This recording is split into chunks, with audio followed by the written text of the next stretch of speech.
Assalamualaikum warahmatullahi wabarakatuh. Wilujeng sumping kawargi sadayana, kenalkeun nami simkuring Livia Lutfiatri. Simkuring Syifa Aulia Agustina. Dina warta khusus ieu kuring bade ngawawancara ngeunaan kahirupan patani sawah. Tani sawah mangrupakeun tulang tonggong penghasilan masyarakat di sababaraha wewengkon. Kalayan kaidas pentingna peranan patani tangtos aya rupa-rupa tantangan anu aranjeunna hadapi. Assalamualaikum Ibu. Waalaikumsalam. Mungkin keluarga waktusna simkuring bade ngiring wawancara pamit tugas balik Sunda. Nami Ibu saha? Hari Nah, Ibu milih jantan patani. ya biasana petani Sabaraha lami Ibu damel di bidang pertanian ieu. 24 tahun. Kiraha waktu pangsaena kanggo melak kepelakan ieu. Upami aduna sok pinten Jumat Pon. Kumaha proses miara kepelakan supaya hasilna sareng? Dipupuk, dirambet, digemuk. Semprot. Kumaha pengaruh cuaca ka hasil tetanen ieu?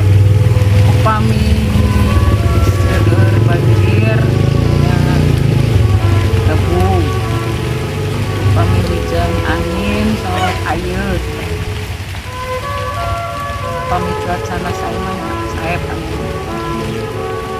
Naon wae tantangan anu remen dialaman ku patani di dieu? Padang kumerang hanya banjiran. Naha aya bantosan ti pamarentah kanggo dieu? Upami pribadi mah teu aya, upami kelompok mah sok aya. Naha aya tradisi khusus dina tetanen di daerah dieu? Aya anu ngaguna-gunaan mah upami abdi mah. Kumaha pandangan naha bedana antara pertanian zaman baheula jeung ayeuna? Ya upami kapungkur mah petani mungkin teu nganggo naon-naonnya, ayeuna mah nganggo mesin. Pertanyaan terakhir ya, Bu. Kumaha pandangan Ibu ngeunaan masa depan petani Indonesia?